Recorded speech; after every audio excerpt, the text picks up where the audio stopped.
कुछ दिन पहले वित्त मंत्री अरुण जेटली ने कबूल किया था कि होटल और रेस्टोरेंट्स वाले जनता से जो सर्विस टैक्स वसूलते हैं उसे सरकारी खाते में जमा नहीं कराते। इससे पहले यह खुलासा भी हो चुका है कि रेलवे के जरिए माल ढुलाई में भी सर्विस टैक्स का बड़े पैमाने पर घपला हुआ। सर्विस टैक्स का बोझ सीधे आम जनता पर पड़ता है और जनता यह सोचकर सर्विस टैक्स देती है कि इससे देश का भला होगा। लेकिन क्या वाकई सर्विस टैक्स देश के काम आ रहा है? अगर नहीं तो फिर जनता की जेब सर्विस टैक्स के नाम पर क्यों ढीली की जा रही है? इंडिया न्यूज आज जो खुलासा करने जा रहा है उसे देखकर आप हैरान रह जाएंगे कि कैसे आपकी जेब से निकले हजारों करोड़ रुपए सरकार की तिजोरी में जाने से पहले ही लुट जाते हैं।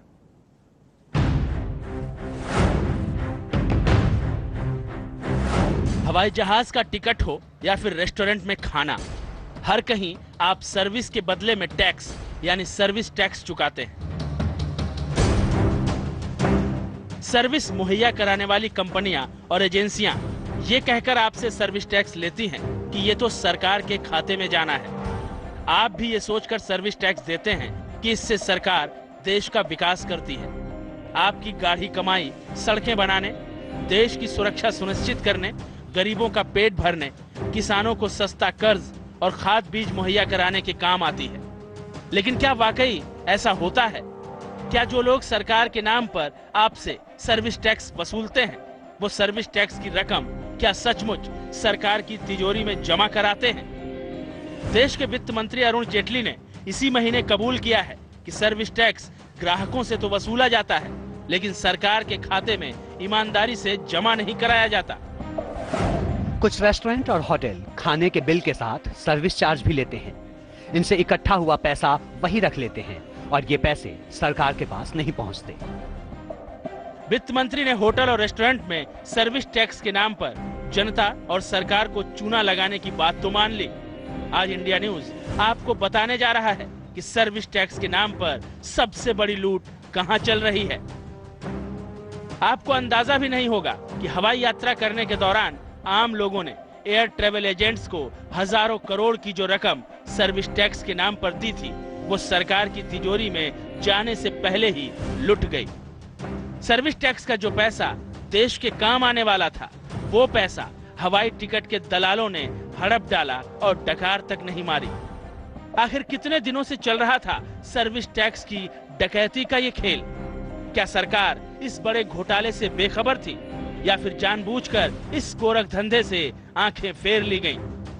इंडिया न्यूज पर आज आपको इन सभी सवालों का जवाब मिलेगा और यकीन जानिए कि सच्चाई जानने के बाद आपकी ही नहीं बल्कि सरकार की भी आंखें खुल जाएंगी। Manish Awasthi, India news, Mumbai. हम इस बड़े खुलासे पर बड़ी बहस की शुरुआत करें उससे पहले आपको दिखाते हैं कि आखिर एयर ट्रेवल एजेंट्स ने जनता को बेवकूफ बनाकर सर्विस टैक्स कैसे वसूला और सरकार की आंखों में धूल झोंककर सर्विस टैक्स की रकम कैसे डकार ली।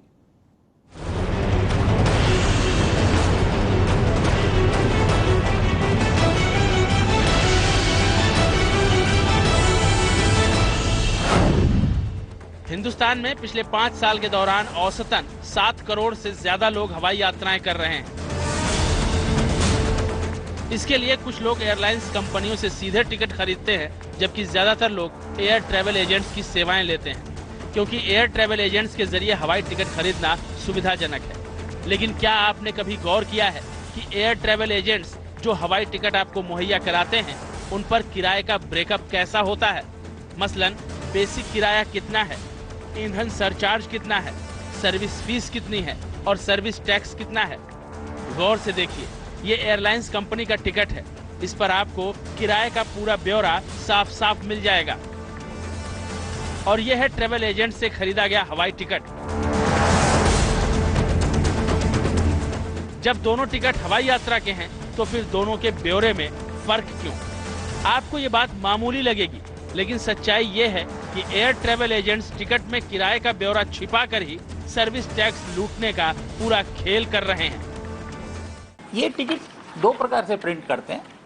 एक टिकट जिसमें कि एयरलाइन का एक्चुअल फेयर प्रिंट होता है, दूसरा एजेंट अपने हिसाब से कुछ भी अमाउंट ऐड करके प्रिंट कर सकता है, तीसरा कोई फेयर नहीं होता। कुछ ट्रेवल एजेंट बिल बनाते हैं। ये बिल देखिए आप, इस बिल में न तो टिकट की कॉस्ट है, न सर्विस टैक्स दिखाया गया है, न टीडीएस दिखाया गया है, क्या अमाउंट चार्ज कर रहे हैं, एक कंसोलिडेटेड अमाउंट यहाँ पे बता दिया गया है। अब आपको ये समझाते हैं कि air travel agents service tax कैसे डकारते हैं। दरअसल एयर ट्रैवल एजेंट्स को हर टिकट पर कमीशन मिलता है। उस कमीशन की रकम पर एयर ट्रैवल एजेंसियों को सर्विस टैक्स चुकाना होता है। कई कंपनियां सर्विस टैक्स वसूलती तो हैं, लेकिन उसे सर्विस टैक्स डिपार्टमेंट में जमा नहीं कराती, जबकि कुछ कंपनियां और ट्रैवल एजेंट्स सर्विस टैक्स की बजाय सर्विस फीस और अदर चार्जेस के नाम पर ग्राहकों से वसूली करके सीधे अपनी जेब भर लेती हैं। हवाई सफर करने वाले दोनों ही सूरतों में धोखे में रहते हैं। सर्विस टैक्स वो सरकार के नाम पर खुशी खुशी देते हैं, और जिनसे ट्रैवल एजेंट सर्विस टैक्स की बजाय अदर चार्जेस वसूलते हैं, उन्हें लगता है कि एयर ट्रैवल एजेंट्स ने बचत करा दी। ये लोग क्या करते हैं, एक तो कस्टमर से सर्विस टैक्स चार्ज करते हैं, दूसरा सब एजेंट से भी सर्विस टैक्स चार्ज कर लेते हैं, और जो सर्विस टैक्स सब एजेंट से चार्ज किया गया वो भरा नहीं है, वो उसको सेट ऑफ की तरह बताते हैं। इसमें दो तरह से गवर्नमेंट को नुकसान है। जो सब एजेंट के पास से चार्ज किया गया है वो सेट ऑफ ले लेता है अपने रिटर्न में कि हमने ये सर्विस टैक्स दे दिया है, जबकि वो एक्चुअली भरा ही नहीं गया है मेन एजेंट के पास से। एयर ट्रैवल एजेंट्स को 1 जुलाई 1997 से सर्विस टैक्स के दायरे में लाया गया था। सर्विस टैक्स का ये घपला कब से चल रहा है, अब तो इसका ठीक ठीक अंदाजा भी नहीं लगाया जा सकता। लेकिन इस गोरख धंधे का पर्दाफाश करने वाले कुमार अग्रवाल का दावा है कि कम से कम 2008 से तो बड़े पैमाने पर ये खेल चल ही रहा है। ये पैसा काफ़ी करोड़ों में इकट्ठा होता है, लेकिन ये ट्रैवल एजेंट बराबर से उसको जमा नहीं करते हैं। इसमें भी 3 प्रकार की कैटेगरीज है। एक एजेंट जो कि पूरा जमा कर देते हैं, ऐसे बहुत कम है। दूसरा, कुछ जमा करते हैं। तीसरा, कुछ जमा ही नहीं करते हैं। ऑन द कंट्री 5 या 6 साल हो गए उन्होंने आज तक सर्विस टैक्स का रिटर्न नहीं फाइल किया। सर्विस टैक्स के इस गोरख धंधे में कुछ ट्रैवल एजेंट्स ऐसे हैं जिन्होंने थोड़ा बहुत सर्विस टैक्स जमा कराया ताकि सर्विस टैक्स विभाग और राजस्व निदेशालय को शक न हो, जबकि कुछ ट्रैवल एजेंट्स ने पूरा का पूरा सर्विस टैक्स खुद हड़प लिया, और कुछ ट्रैवल एजेंट्स ने तो हद ही कर दी। उन्होंने सर्विस टैक्स जमा नहीं किया और सरकार से क्रेडिट नोट भी जारी करा लिया। सर्विस टैक्स चोरी से सरकार को कितने हजार करोड़ का चूना लगा, इसका ब्यौरा भी आपको बताएंगे। आपको ये भी बताएंगे कि वित्त मंत्रालय के डायरेक्टर जनरल सेंट्रल एक्साइज की इंटेलिजेंस यूनिट कब से इस खुलासे पर कुंडली मार कर बैठी है। बस आप देखते रहिए इंडिया न्यूज। आप अंदाजा नहीं लगा सकते कि घोटाला कहां तक फैला हुआ है और कितना बड़ा है। बहरहाल, इस पर बात करने के लिए हमारे साथ जो मेहमान हैं उनका इंट्रोडक्शन में करा देता हूं। बीजेपी के national spokesperson Gopal Agarwal यहां स्टूडियो में मेरे साथ मौजूद हैं। साथ ही आलोक शर्मा हमारे साथ होंगे, कांग्रेस के spokes person. Political editor India news के मनीष अवस्थी मुंबई से हमारे साथ जुड़ेंगे। साथ ही अतुल गुप्ता यहां स्टूडियो में मेरे साथ चार्टर्ड अकाउंटेंट और सर्विस टैक्स एक्सपर्ट के तौर पर मौजूद हैं। पी कुमार हमारे साथ हैं जो कि इस पूरे मामले के विसल ब्लोअर हैं, जिन्होंने इस मामले को सबसे पहले सामने लाया। इसके अलावा अजय प्रकाश हमारे साथ होंगे जो कि चीफ एग्जीक्यूटिव हैं nomad travels and president of international institute for piece through tourism के, मुंबई से हमारे साथ जुड़े। सभी का बहुत बहुत मैं स्वागत करता हूं बड़ी बहस में। हम चर्चा को शुरू करें उससे पहले आपको यह भी बता दें कि सर्विस टैक्स घोटाले का पर्दाफाश करने वाले विसल ब्लोअर ने 20 ट्रेवल एजेंट्स की लिस्ट सरकार को भेजी थी। पूरे सबूतों के साथ बताया था कि कैसे और कितने बड़े पैमाने पर सर्विस टैक्स घोटाला चल रहा है। इसकी जांच हुई तो खुलासा हुआ कि सिर्फ एक गुमनाम सी कंपनी ने हवाई टिकट पर वसूला गया 125 करोड़ का सर्विस टैक्स हड़प रखा है। शिकायतकर्ता का दावा है कि अगर 5 साल में सभी 20 कंपनियों का बही खाता खंगाला जाए तो यह महा घोटाला कम से कम 10,000 करोड़ का है।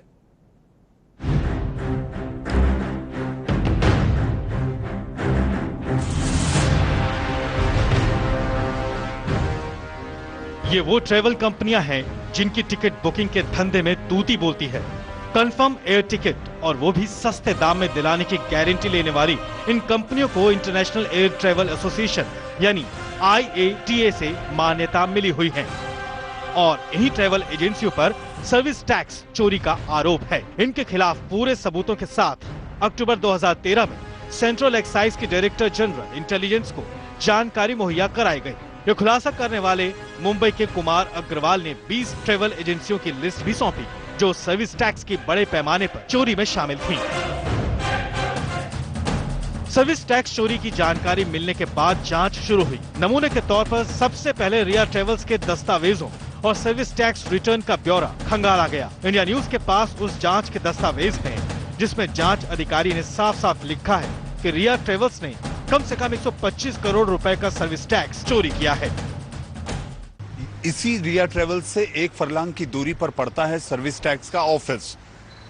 ये सब जानते हैं क्योंकि सर्विस टैक्स ने ही ये जारी कर बताया है कि रिया ट्रेवल्स पर 125 करोड़ रुपया बकाया है। आखिर ऐसी क्या वजह है कि आखिर वो 125 करोड़ वसूल करने में डिपार्टमेंट और प्रशासन चुप्पी बनाए हुए है।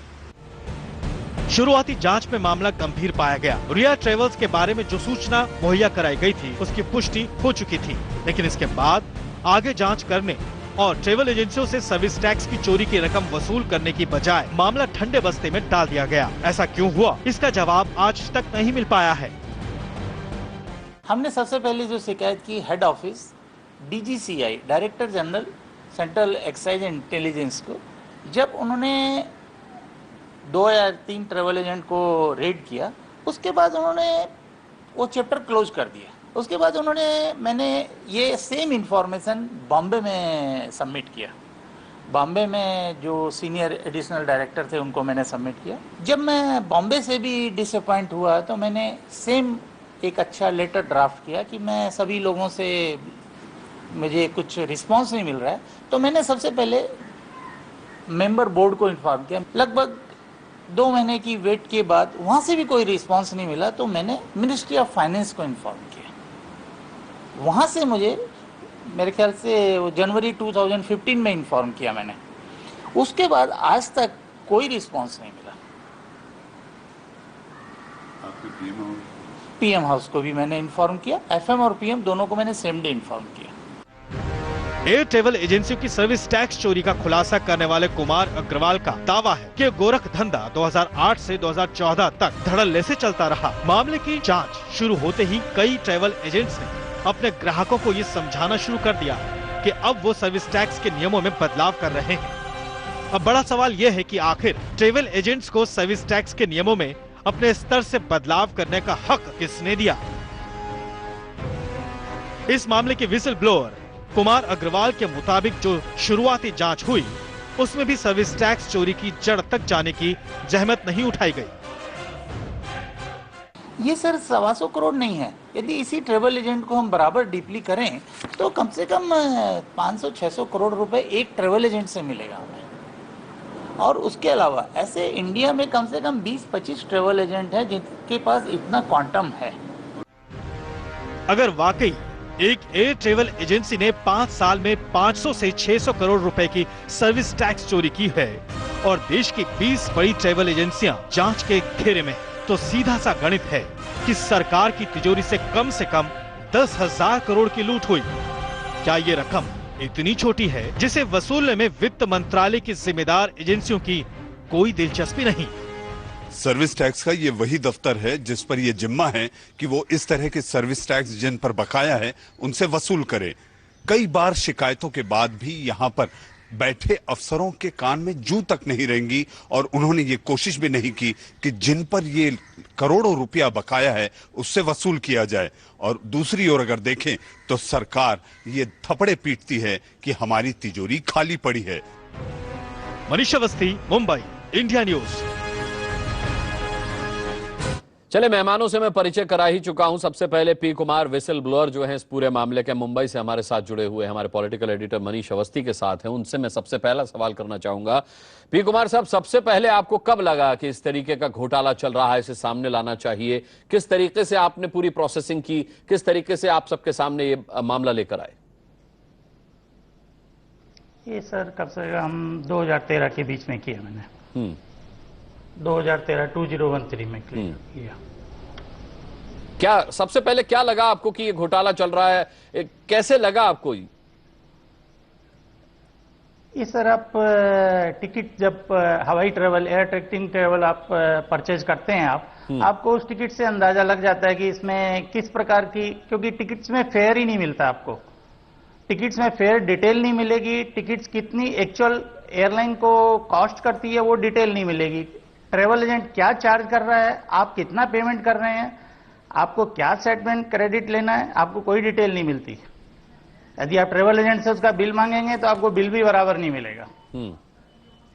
एक ट्रेवल एजेंट का मैं बिल दिखाता है आपको, ये देखिए, इसमें 15 टिकट का एक कंसोलिडेटेड अमाउंट लिखा हुआ है। आप एक सिंगल अमाउंट को कैलकुलेट नहीं कर सकते। उस टिकट में क्या एक्चुअल फेयर है, क्या टैक्स कंपोनेंट है, क्या सर्विस टैक्स है, क्या टीडीएस है, एक्चुअल एक सिंगल टिकट की कॉस्ट क्या है, यू कैन नॉट डिटरमाइन। इस प्रकार के बिल से क्या आप एस्टिमेट लगाएंगे, क्या आप इसमें एनालिसिस कर सकते हैं?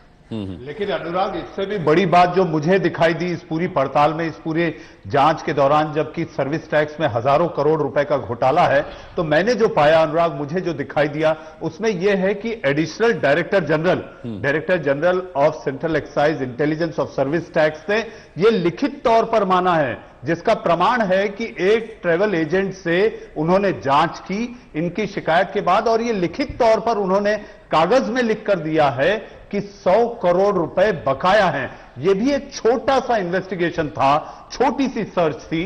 तो मेरा सवाल सरकार पर यह उठता है कि नाक के नीचे आपके पास हजारों करोड़ रुपए आपको दाएं बाएं देखना होगा, आप वसूल कर सकते हैं, तो हमारे बैठे बड़े अधिकारी आखिर कर क्या रहे?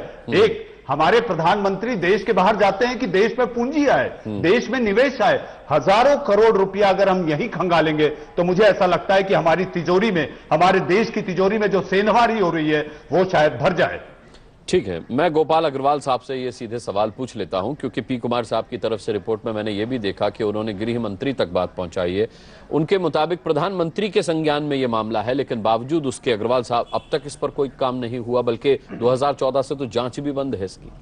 नहीं, देखिए, इसमें सबसे पहली बात तो मुझे विसल ब्लोअर जी के बारे का बैकग्राउंड भी जानना है। मतलब इन्होंने जो कहा, यह बेसिक सर्विस टैक्स का सैनवेट क्रेडिट का कॉन्सेप्ट ही इन्हें समझ नहीं आ रहा।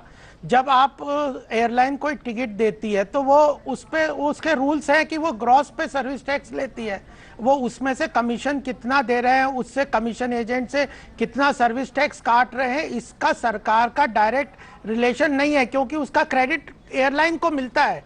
अगर एयरलाइन की टिकट 5000 की है, उसमें फ्यूल चार्जेस हटा के सरकार का निश्चित वो कॉन्सेप्ट है कि इतने % पे आपको सर्विस टैक्स लोगों से चार्ज करना, ये सरकार के खजाने में जमा करना। नहीं, एक मिनट मेरे को फिर बोलने दीजिए। नहीं, ऐसे नहीं अनुराग जी, पहले कॉन्सेप्ट को आप कंफ्यूज कर देंगे, फिर कहोगे घोटाला बन गया। ऐसे थोड़ी होता है, पहले कॉन्सेप्ट। मैं तो जांच का हवाला दे रहा हूं आपको, मैं तो अपनी तरफ से घोटाला कह नहीं रहा इसको। कॉन्सेप्ट, जांच का हवाला का कॉन्सेप्ट तो क्लियर करो आप।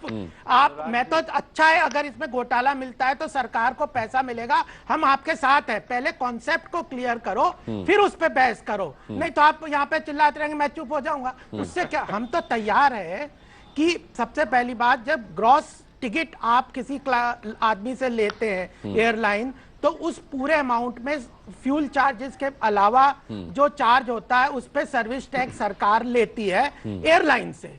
अब एयरलाइन उसमें से कितना कमीशन अपने एजेंट को देता है, उस एजेंट से वो अपना सर्विस टैक्स चार्ज करता है, और अपना जो उसका सर्विस टैक्स पेमेंट है उसमें से उसको क्रेडिट देता है। ये एयरलाइन और एजेंट के बीच में, सरकार को तो अपना पूरा सर्विस टैक्स एयरलाइन की टिकट पे मिल गया है। फिर भी मैं कह रहा हूं, ये अग्रवाल साहब, एक मिनट पूरा कर लीजिए, पूरा मेरे को करने दीजिए।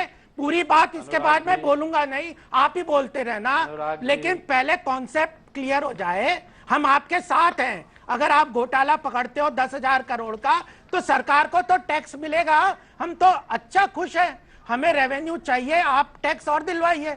आप 4 घोटाले और पकड़िए, हम आपके साथ हैं, आपके तो साथ आप ये चलेंगे। कहिए ना कि जो हम दिखा रहे हैं, कह रहे हैं, उस पर आप जांच बिठाएंगे। नहीं, आप ये कहिए। पहले आप कॉन्सेप्ट क्लियर करके मुझे समझाइए कि आप जो कह रहे हो। कॉन्सेप्ट क्लियर है, ये तो अभी मुझे बोलने दीजिए, फिर आप प्रश्न करिएगा। सेंट्रल एक्साइज का है आप मुझे बोलने दीजिए, फिर आप प्रश्न करते रहिएगा। मुझे बोलने दीजिए कॉन्सेप्ट। मैं चार्टर्ड अकाउंटेंट हूं, मैं समझता हूं। अतुल जी भी एक्सपर्ट है टैक्स के, ये भी समझा देंगे। तो मैं ये नहीं कह रहा, आप जो केवल एक कागज को लेके कह रहे हो घोटाला, मैं ये नहीं कह रहा घोटाला है या नहीं। सर्विस टैक्स में भी होता है, इनकम टैक्स में भी होता है, हर जगह इसीलिए जीएसटी लाना चाहते हैं, ट्रांसपेरेंसी लाना चाहते ठीक हैं। है। ये जो क्रेडिट का सारा खेल है, इसमें बहुत घोटाले हैं। आप तो एक बता रहे हो, मैं कहूंगा और 4 निकलेंगे। पूरे ये जो सैनवेट क्रेडिट है, जो मतलब आज आप की मानते डेट हैं में कि है, घोटाला हो रहा है, तो- इसका मतलब तो वो मैं ये हो रहा है ये नहीं कह रहा, मैं कह रहा हूं हो सकता है, हो सकता है, उसकी प्रक्रिया है, हो सकता है। लेकिन आप जिस तरह से अभी आप कह रहे चेंज कर रहे हैं अपना सेंटेंस। मैं क्या कह रहा हूं, आप जिस तरह से कह रहे हो कंक्लूजन नहीं है। बाकी आप बताइए क्या, और आपके पास क्या ठीक है, proof आलोक शर्मा जी को मैं लाना चाहूंगा कांग्रेस के। आलोक शर्मा जी, क्रेडिट का सैनविट मैं आता हूं सैनवेट गोपाल क्रेडिट पर हम अग्रवाल बात जी, करेंगे। मैं सैनवेट पी कुमार क्रेडिट साहब हम बात का करेंगे। concept आलोक आपको शर्मा बता देता है। आलोक शर्मा जी, गोपाल अग्रवाल जी को नहीं लगता कि ये घोटाला? नहीं, घोटाला है या नहीं, ये तो जांच बताएगी। नहीं, लेकिन बीजेपी जो अब कह रही है क्रेडिट कि कागज लेकर आप बैठ गए हैं और कागज के आधार पर आप उसको घोटाला बता रहे हैं। बताइए कैसी विडंबना है। अभी वो विसल ब्लोअर का बैकग्राउंड जानना चाहते हैं कि कहीं कांग्रेसी तो नहीं है विसल ब्लोअर, ये किस तरह का बैकग्राउंड जानना मैंने चाहते ये हैं नहीं साहब। कहा। हम भी जान लेंगे आपके साथ नहीं, साथ। नहीं, अरे विसल कांग्रेसी है या नहीं है। ब्लोअर है व्यापम में जो मैं- विसल ब्लोअर आलोक जी, थे आलोक उनको जी, मरवा मैं दिया उनका आपने। technical अब इनका भी background बैकग्राउंड जानना पूछ के इनका भी पीछे लगा नहीं, दीजिए। आलोक जी, अलग हो रही है, व्यापक आलोक पे जी, ना मैं जाएं। उनका नहीं, technical व्यापक के background विसल जानना ब्लोअर का व्यापक क्या को हुआ है समझे। आपने देखा होगा। आलोक जी, जिसने मैं व्यापम का टेक्निकल सवाल बैकग्राउंड उठाया, जानना चाहता हूं। अनुराग जी, एंकर भी सेफ नहीं है और व्यापम जो है उसके बाद ही इन्होंने 1 रुपए का बीमा शुरू किया था। आज बीमा कंपनियां वाली भी पूछ रही है कि आपका कोई 1 रुपए वाला बीमा करने से पहले व्यापम से तो कोई नाता नहीं है। आज बड़ी विडंबना है। आप कह रहे हैं कि साहब घोटाला है, बहुत अच्छी बात है, और 2-4 घोटाले निकालिए, सरकार को रेवेन्यू मिल जाएगा।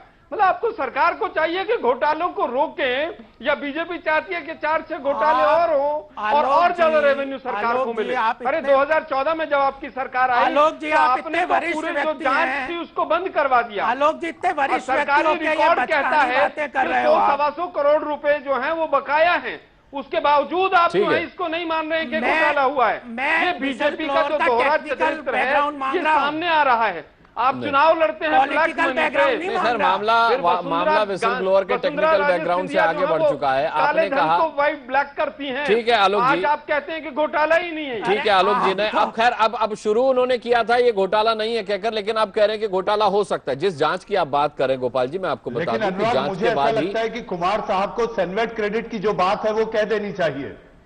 बिल्कुल, और कुमार साहब का टेक्निकल बैकग्राउंड मांग रहा हूं मैं, ताकि उन्हें समझ है कि नहीं गोपाल अग्रवाल जी। टैक्सेशन की।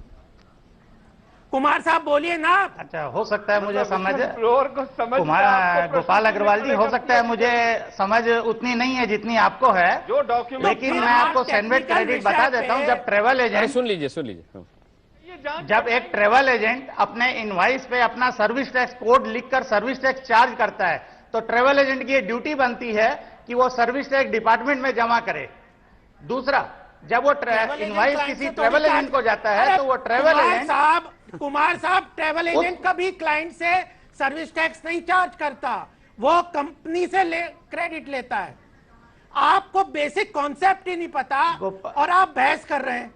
गोपाल अग्रवाल जी, हो सकता है हम दोनों में से किसी एक को कॉन्सेप्ट नहीं पता है। अरे अतुल जी से मुझे लग रहा है ठीक है इस बात की तस्दीक मैं करूंगा, अतुल जी से करूंगा, सर्विस टैक्स एक्सपर्ट है। एक छोटे से ब्रेक के लिए मुझे यहाँ रुकना पड़ रहा है। जब हम ब्रेक से वापस आएंगे तो अतुल गुप्ता से और अजय कुमार जी से इस सिलसिले में बात करेंगे। एक छोटे से ब्रेक के बाद फौरन लौटते हैं।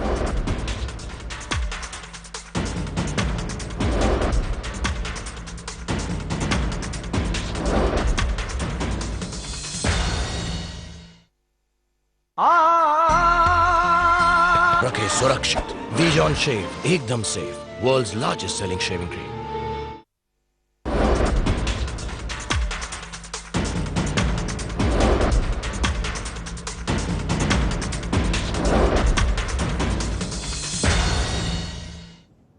तो एयर ट्रेवल एजेंट्स की तरफ से किस तरीके से सर्विस टैक्स का घोटाला किया जा रहा है उस पर हम चर्चा कर रहे हैं। रिपोर्ट आपने देखी, अब तक मेहमानों की बात आपने सुनी। विसल ब्लोअर पी कुमार साहब ने जो अपना एक्सपीरियंस बताया कि किस तरीके से उन्हें लगा कि ये घोटाला बहुत बड़ा घोटाला हो सकता है, 20,000 करोड़ का घोटाला हो सकता है।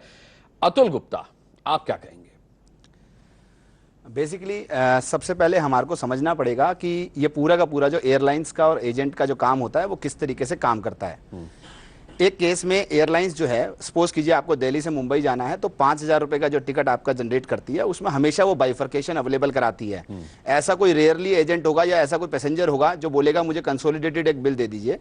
अब उस 5,000 रुपए के अंदर जो भी उसका ट्रैवल एजेंट होता है, लेकिन ये तो बिल दिखा रहे हैं विसल ब्लोअर साहब, ये तो नो फेयर नहीं, वो मुझे नहीं पता, कोई ब्रेक थ्रू नहीं दिया हुआ है, वो मुझे नहीं पता किस ट्रैवल एजेंट से लिया है, लेकिन नॉर्मली आप किसी भी ट्रैवल एजेंट से लेंगे, नॉर्मली मैं वर्ड यूज कर रहा हूं, तो उसमें जो 5,000 की टिकट एक पैसेंजर के नाम आएगी, सब इसी प्रकार के देते हैं।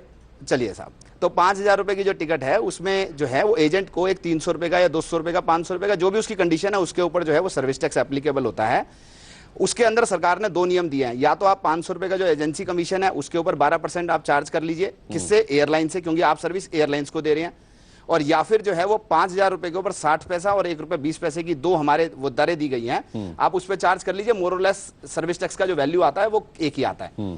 और वो जो सर्विस टैक्स उन्होंने एयरलाइन से चार्ज किया, एयरलाइंस के पास जितना भी इनपुट सर्विस का क्रेडिट होता है अवेलेबल, वो उसका क्रेडिट ले सकती है। फाइनली जैसा कि मान लीजिए गोपाल जी ने कहा यहां पर कि अल्टीमेटली गवर्नमेंट को ये पूरा का पूरा टैक्स उस टिकट के ऊपर ऑलरेडी मिल चुका होता है। हाँ, एक मैकेनिज्म बनाया गया है जिससे कि हर एक व्यक्ति टैक्स पे करे और अगला व्यक्ति उसका सैनवेट क्रेडिट ले ले। एक बात मैं यहां पर क्लैरिफाई करना चाहूंगा कि यहां पर कभी भी टिकट के ऊपर सैनवेट क्रेडिट की या टीडीएस की डिटेल तो वैसे भी ना होती है, ना जरूरत होती है, ना ही कोई दे सकता है। अब बात आती है कि यहां पर ऐसा लगता है कि कुछ ऐसा हुआ होगा या कुछ ऐसी एजेंसीज करती होंगी कि वो अपने कमीशन के अलावा उस 5,000 रुपए के अलावा सपोज कीजिए 200 रुपया, 400 रुपया, 500 रुपया अलग से भी सर्विस चार्ज के नाम पे जो है वो कस्टमर से ले लेती होंगी कि मुझे आपके घर पे डिलीवर करना है या कोई भी बात है, और उस 500 रुपए के ऊपर 12% या 14% के हिसाब से जो भी सर्विस टैक्स बनता है वो उनको उनसे चार्ज करके जमा कराना चाहिए। अब यहां पर ये मुझे ऐसा लगता है कि उस 12% जो भी उन्होंने कलेक्ट किया उसके ऊपर हो सकता है कि कुछ एजेंसीज ने जमा नहीं कराया हो। अब एक्चुअल इशू क्या है कि जो रिपोर्ट है, रिपोर्ट तो मुझे नहीं पता क्या रिपोर्ट है, लेकिन वो हो सकता है वो एक शोकॉज नोटिस हो या 1 मिनट के लिए कोई आरटीआई में आपकी कोई रिपोर्ट आई हो या अभी जो है वो मैटर एडजुडिकेशन के अंदर हो। तो फाइनली वो डिमांड है, वो इवेजन है या वो ओमिशन है या वो इंटरप्रिटेशनल का इशू है, जब तक पेपर सामने नहीं होंगे कह नहीं सकते। पर हाँ, कुछ ऐसे केसेस हो सकते हैं जहां पर ट्रेवल एजेंट जो है वो बियॉन्ड द टिकट वैल्यू ठीक है सामने वाले से चार्ज कर लेता है, उस पे सर्विस टैक्स पे नहीं। कुमार साहब, आप क्या कहना चाहेंगे, क्योंकि यहां पर एक्सपर्ट्स कह रहे हैं कि अगर ट्रेवल एजेंट ने भी एयर टिकट खरीद के आपको दिया तो सर्विस टैक्स तो सरकार के खाते में जमा हो गया जब टिकट का पैसा आपका चुकाया गया। तो नहीं अनुराग जी, ऐसा नहीं है। आपका बात बराबर है कि जब टिकट परचेज करते हैं तो उस पर सर्विस टैक्स चार्ज किया कस्टमर से चार्ज करते हैं, लेकिन ये अमाउंट पूरा गवर्नमेंट के अकाउंट में नहीं जाता। जब ट्रेवल एजेंट की बुक्स ऑफ अकाउंट एग्जामिन की जाती है तो पता चलता है कि साल में आपने 10 करोड़ रुपए सर्विस टैक्स कलेक्ट किया और गवर्नमेंट के अकाउंट में सिर्फ 2 करोड़ रुपए जमा किया। नहीं, टिकट तो एयरलाइन कंपनी देती है ना सर, ट्रेवल एजेंट थोड़ी देता है। ट्रेवल एजेंट तो केवल टिकट बुक कराता है। आप नहीं कह सकते कुमार साहब, मैं कुमार साहब, मैं अजय कुमार साहब जी, एक हाँ जी, हाँ कुमार साहब एक मिनट बात सुनिए आप। देखिए ऐसा है कि यहां पे जैसा गुप्ता जी ने कहा वो काफी हद तक ठीक तरीके से समझाए कि 2 तरीके होते हैं सर्विस टैक्स चार्ज करने के, या तो कमीशन पे या ग्रॉस वैल्यू पर। अब कमीशन जो है आजकल करीब करीब सब एयरलाइंस ने कमीशन देना बंद कर दिया है। यह भी आप लोग को जानकारी होनी चाहिए कि ज्यादा करके एयरलाइंस कोई कमीशन नहीं दे रही है ट्रैवल एजेंट को। तो सुनिए, तो ट्रैवल एजेंट को क्या करना है? ट्रैवल एजेंट आपको सर्विस चार्ज लेवी करेगा। सुनिए अजी नहीं देती है साहब, मैं ट्रैवल एजेंट हूं, मुझे मालूम है कि सब एयरलाइंस, बल्कि 90% एयरलाइंस आज की तारीख में कमीशन नहीं देती हैं। लिहाजा ट्रैवल एजेंट को एक सर्विस चार्ज करना पड़ता है अपने कस्टमर से, और उस सर्विस चार्ज पर सर्विस टैक्स लगता है जो कि सरकारी खाते में जमा होना चाहिए। अब इसमें आपको एक चीज बताऊं, प्रॉब्लम क्या है। प्रॉब्लम यह है कि आज की तारीख में 3,000 से ज्यादा आयाटा एजेंट है हिंदुस्तान में, और यह देखिए कि कम से कम 50,000 से लेकर के 1 लाख नॉन आयाटा एजेंट है। ये सब टिकटिंग कर रहे हैं। यदि सर्विस टैक्स एजेंटों के बजाय एट सोर्स क्या है, 72 इंटरनेशनल एयरलाइंस ऑपरेट करती हैं हिंदुस्तान में, 6 या 7 डोमेस्टिक एयरलाइन है, अगर उसी पॉइंट पे सर्विस टैक्स जो भी कलेक्ट होना है, चाहे वो एक हिस्सा एयरलाइन की तरफ से, एक हिस्सा ट्रैवल एजेंट की तरफ से, यदि उसी एक पॉइंट पे वो सर्विस टैक्स का कलेक्शन हो तो आपका इवेजन का कोई सवाल ही नहीं उठता है। आपका एडमिनिस्ट्रेशन इतना आसान हो जाता है कि आपको लाख ऑफिसेज को चेक करने की जरूरत नहीं है। 72 इंटरनेशनल एयरलाइंस, 6 या 7 डोमेस्टिक एयरलाइंस, आपका suggestion compliance is so easy. Ajay ji, ये आपका सजेशन है, ऐसा सजेशन तो नहीं होता है। बिल्कुल सजेशन है, क्योंकि आप क्योंकि सर ऐसा है, क्योंकि ये बहुत वैलिड सजेशन है। हाँ बोलिए आप। और दूसरी बात जो आप कह रहे हैं कि पैसेंजर से कलेक्ट कर लिया और ट्रैवल एजेंट ने जमा नहीं कराया, मैं आपसे ये दावे के साथ कह सकता हूं कि 99% ट्रैवल एजेंट्स अपना सर्विस टैक्स जो कलेक्ट करते हैं वो जमा करवाते हैं। आपको याद होगा किंगफिशर एयरलाइन जब बस्ट हुई, उसके ऊपर सर्विस टैक्स एंड टीडीएस दोनों के प्रॉब्लम थे। उन्होंने कलेक्ट किया, उन्होंने जमा नहीं करवाया, लेकिन क्या किया, वो तो गया बट्टे खाते वो पैसा। ट्रैवल एजेंट नहीं करता because he is in business, उसे तो रोज ये करना है। वो अपना सर्विस टैक्स नंबर अपनी इनवॉइस पे लिखता है और एज अ कंज्यूमर ये आपका हक है कि आप डिमांड करें कि सर्विस टैक्स इस टिकट पे कितना चार्ज किया है आप मुझे लिखें, तभी तो आप ऑफसेट ले सकते हैं उसका। कुमार साहब, अजय जी, कस्टमर की जागरूकता होनी चाहिए, ये तो सही है। अनुराग, आप बताइए। मैं कहना चाहता हूं, एक बात और सुन लीजिए। ये जो एक तो अजय जी ने बात कही, ये भी एक तरीका है। दूसरा सबसे बड़ी बात इसमें है कि जो हमारी सरकार जीएसटी लाना चाहे, अल्टीमेटली ये सारे घोटाले में सारे जो लूप होल्स अगर हैं तो वो एक बारे में तो हम लोग फ्यूचर प्लानिंग के बारे में बात नहीं कर रहे हैं। हम लोग जो 2 साल 5 साल पहले से सर्विस टैक्स की चोरी हो रही है उसके बारे में बात कर रहे हैं। अरे अभी मुझे बोलने दीजिए, मैं आपको बोलने दे रहा हूँ ना। आप बताइए ना कि आपको आलोक जी, आलोक जी मुझे बोलने दीजिए, आलोक जी मुझे बोलने दीजिए, आप बोलिएगा फिर। देशों से भी लाने वाले प्रोजेक्शन के लिए नहीं बैठे हैं। आप मुझे बोलने दीजिए, फिर आप बोलते रहिएगा। मैं ये कह रहा हूँ, आपने एक बार भी नहीं कहा कि 20,000 करोड़ का घोटाला हुआ है, हर चीज में बिना सोचे समझे, कुछ भी तो नहीं कह रहे आलोक जी, बिना सोचे समझे राजनीतिक एंगल आप घुसेड़ देंगे सर। तो कहीं पे जनवरी नहीं से रहेंगे लेकर आप। मुझे लगता है आलोक जी, बड़ा अच्छा लगेगा आप, मैं यहाँ पे राजनीतिक बात नहीं कर रहा हूँ, प्रोफेशनल बोल रहा हूँ, मुद्दा बड़ा साफ है। देखिए आपको मैं ऐसे प्रोफेशनल बोल रहा हूँ। आलोक जी, आलोक जी चुप हो गए, आलोक जी तो चुप हो गए, आलोक जी बहुत देर से चुप ही है। जमा किया जाता आलोक है। जी, आप बुक ऑफ ट्रेवल आप अपनी बात मुझे रखिए। अपनी बात पूरी करने गोपाल जी, आप दीजिए। अपनी बात आपने रखिए। अभी मुझे बोलने नहीं दिया, आप दोनों चिल्लाने लग गए, ठीक है। मेरी बात तो हुई नहीं। मैं क्या कह रहा हूं? चिल्ला नहीं रहा। हाँ तो आप बोल रहे हैं बिल में सर्विस टैक्स नहीं लगता है, यहाँ पे आप रहने दीजिए, मुझे बोलने आपको पता दीजिए। लगेगा कितना कुमार सर्विस टैक्स साहब, किया जाता है। आप बड़े विद्वान हैं, आप रहने दीजिए, मुझे बोलने दीजिए, फिर आप बोलिएगा। मेरा पहला कहना है कि एक विद्वान तो बीजेपी के प्रवक्ता महोदय हैं, विसल ब्लोअर आलोक विद्वान नहीं जी, है। इस तरह से आप नहीं बोल पाएंगे मेरे सामने। आप मुझे बोलने दीजिए, फिर आप बोलिएगा।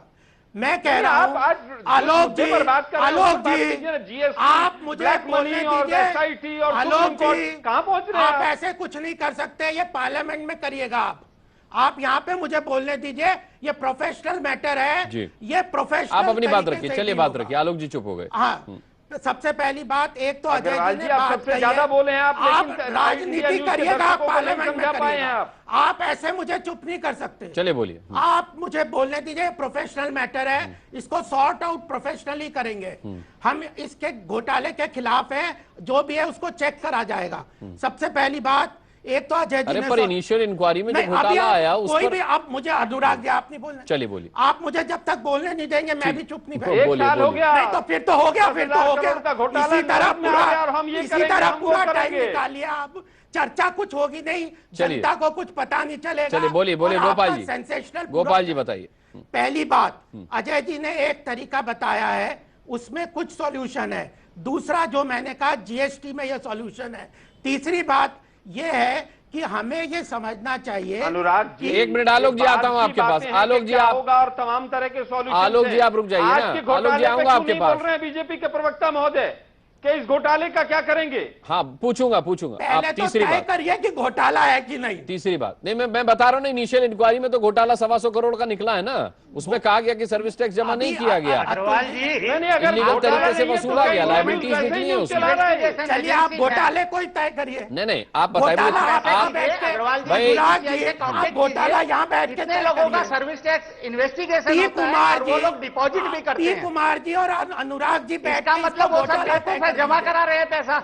आप भी तय कर दीजिए, सजा भी तय कर दीजिए, आप दोनों पी कुमार जी अनुराग जी तय हम तो कर सिर्फ दें। ये कहना चाहते हैं अग्रवाल जी, अनुराग जो जी, सर्विस टैक्स कलेक्ट किया जाता है वो बराबर जमा नहीं किया जाता। हमारा सिर्फ ये इशू है, तीनों तय मैं करेंगे थोड़ी कि नहीं ये डिस्कस कर घोटाला रहा कि है किसके ऊपर और कलेक्ट करना सजा भी चाहिए, तय कर किसके दीजिए, ऊपर नहीं सजा कलेक्ट भी करना दे चाहिए। दीजिए। हमारा जेल भी मकसद भेज ये दीजिए। है जो कलेक्ट किया हजारों है करोड़ का वो बराबर घोटाला जमा हो होना रहा है, चाहिए। पहले तय कीजिए आलोक कि जी तय घोटाला है कर कि दिया नहीं है, ठीक है आलोक जी अनुराग ठीक जी है। और पी कुमार जी तय ठीक कर है। देंगे कि ये घोटाला ठीक है, है। सजा तय कर दीजिए और उसे फांसी पे चढ़ा दीजिए। चलिए एक छोटा सा ब्रेक ले लेते हैं वो तय करने से पहले। उसके बाद मैं पी कुमार साहब से जरूर कहूंगा कि गोपाल जी को समझाएं कि ये घोटाला कैसे है, इनिशियल इंक्वायरी किस चीज की हुई है, 125 करोड़ रुपए किस चीज के बकाया बताए गए हैं, और अगर ऐसा हुआ है तो उसकी रिकवरी सरकार ने क्यों नहीं की, क्योंकि इसकी जिम्मेदारी है सरकार की। ये तमाम सवाल एक छोटे से ब्रेक के बाद।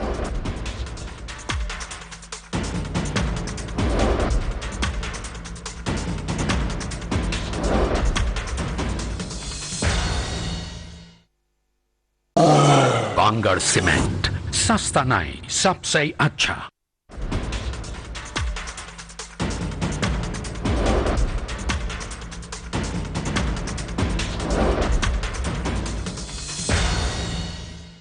चले बड़ी बहस में एक बार फिर ब्रेक के बाद आप लोगों का स्वागत है।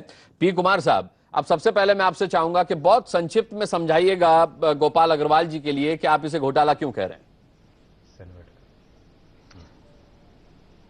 ठीक है अनुराग जी। गोपाल अग्रवाल जी, हेलो। हाँ मिस्टर गोपाल जी, आप सुन रहे हैं? हाँ सुन रहा हूँ। हाँ गोपाल जी, एक्चुअल में हम किसी सर्विस टैक्स की थ्योरी का डिस्कशन नहीं कर रहे हैं। सर्विस टैक्स किसके ऊपर एप्लीकेबल होता है ये हर बिजनेसमैन जानता है, ये मुझे और आपको एक्सप्लेन करने की कोई जरूरत नहीं है। एक्चुअल में सर्विस टैक्स जो एयरलाइन से मिलता है और जो कस्टमर से कलेक्ट किया जाता है ये प्रॉपरली गवर्नमेंट के अकाउंट में डिपॉजिट नहीं होता। यदि आप किसी ट्रेवल एजेंट की बुक्स ऑफ अकाउंट स्टडी करेंगे, क्रेडिट मिलेगा आपको 6 करोड़, डिपॉजिट किया हुआ मिलेगा 2 करोड़। 4 करोड़ रुपीज किधर जाता है, हम सिर्फ उसकी डिस्कशन कर रहे हैं।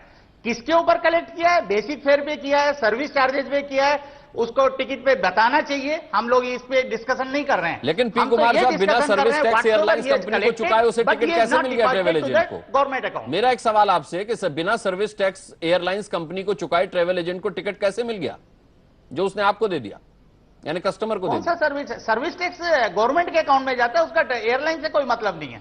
अनुराग, एक एबेकस ग्लोबल डिस्ट्रीब्यूशन सिस्टम है जिसके तहत हर ट्रेवल एजेंट के पास एक ये सिस्टम है, उस सिस्टम के तहत वो टिकट प्रिंट कर सकता है। इसको हम बहुत ज्यादा संक्षिप्त में हम बताने की कोशिश करेंगे, लेकिन मेरा सवाल अनुराग ये है गोपाल अग्रवाल जी से कि एक शिकायतकर्ता दफ्तर में अपने तलवे घिस दिया, वहां के एडिशनल डायरेक्टर जनरल ने लिख कर दे दिया, उसकी रिकवरी नहीं होती है, ये कहने की बजाय कि हां हम पुरजोर कोशिश करेंगे कि ये पैसा रिकवर हो, उन अधिकारियों को जिनको जा जाकर इन्होंने बोर्ड मेंबर से शिकायत की उन पर कार्रवाई हो, ये बात करने की बजाय इस बात में उलझ रहे हैं कि आखिर उसकी फिलॉसफी क्या है। हमारा मकसद यह है कि सरकार की तिजोरी में जो एक आम उपभोक्ता से पैसा कलेक्ट किया जाता है इस नाम पर, और ये हमारे से पहले वित्त मंत्री जेटली खुद कह चुके हैं कि रेस्टोरेंट्स में जो खाना खाया जाता है उसका जो बिल अदा किया जाता है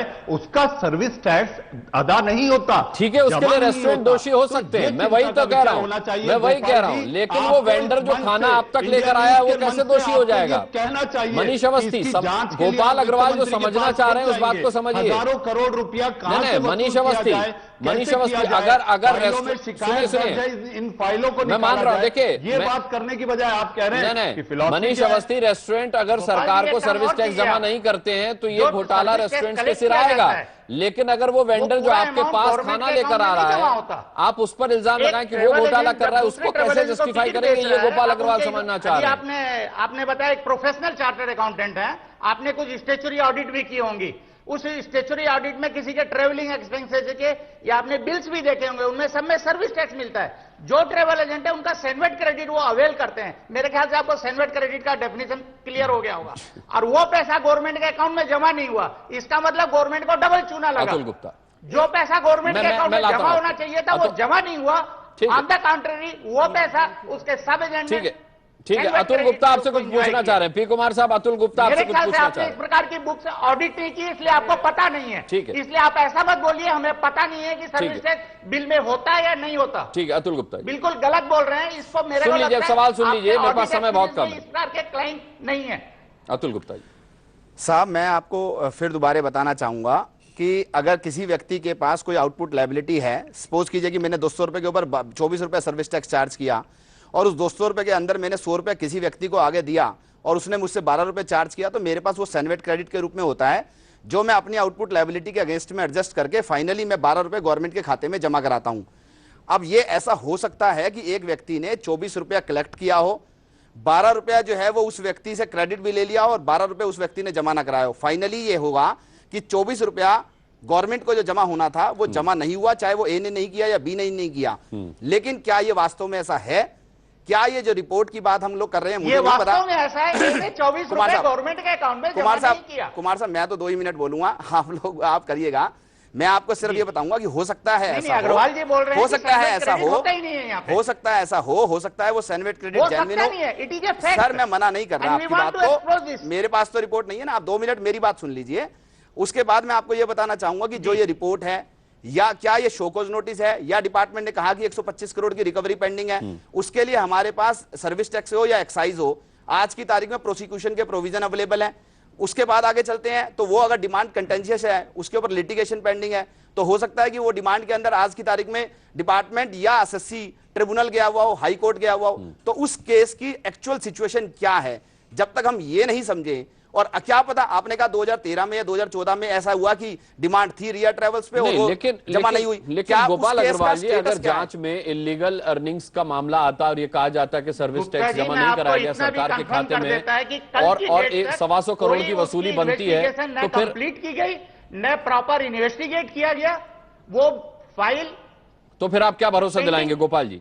डॉक्यूमेंट्स में पड़ी हुई है। वो कुमार साहब चुप होंगे तो मैं बोल दूंगा। जी आप बोलिए, मेरे पास समय बिल्कुल खत्म हो चुका है, इसलिए देखिए अगर कोई अच्छा तो जी एक और चीज बताता है। नहीं, अभी मैं इनका जवाब ले लूं, मेरे पास समय कम है। पी कुमार साहब सुन लीजिए। देखिए अगर इन्वेस्टिगेशन करके कुछ फाइंड आउट करते हैं तो हम कोई थोड़ी कह रहे हैं कि ये हम कह रहे हैं टैक्स इवेजन है। अगर किसी ने टैक्स चोरी की है, कर चोरी की है, तो उसको इन्वेस्टिगेशन करेंगे और इन्वेस्टिगेशन नहीं किया ऐसा भी, ये तो पी कुमार साहब आप भरोसा दिलाते हैं। मैं पी कुमार साहब के सारे कागज लेकर आप तक पहुंचा दूंगा।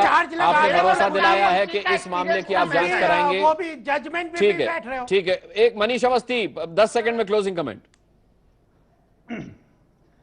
अनुराग, आज जो इंडिया न्यूज ने अपने दर्शकों को आंखें खोलने का काम किया, सरकार की आंखें खोलने का काम किया, उसमें मैं केवल एक ही बात कहना चाहूंगा। हमारे पैनल पे जो लोग बैठे हैं, सिर्फ हंगामा खड़ा करना हमारी मकसद नहीं, हमारी कोशिश है ये सूरत। ठीक है, गोपाल अग्रवाल चाहते हैं कि उनको ये पेपर सारे मुहैया कराए जाएं और अगर उन्हें ये लगेगा तो वो इस मामले की बेशक जांच कराएंगे। बहुत बहुत धन्यवाद करना चाहेंगे, समय से ओवर जा चुके हैं हम बड़ी बहस में। आज आप सभी का बहुत बहुत धन्यवाद शामिल होने के लिए। बड़ी बहस में आज के लिए इतना ही। वक्त एक छोटे से ब्रेक का।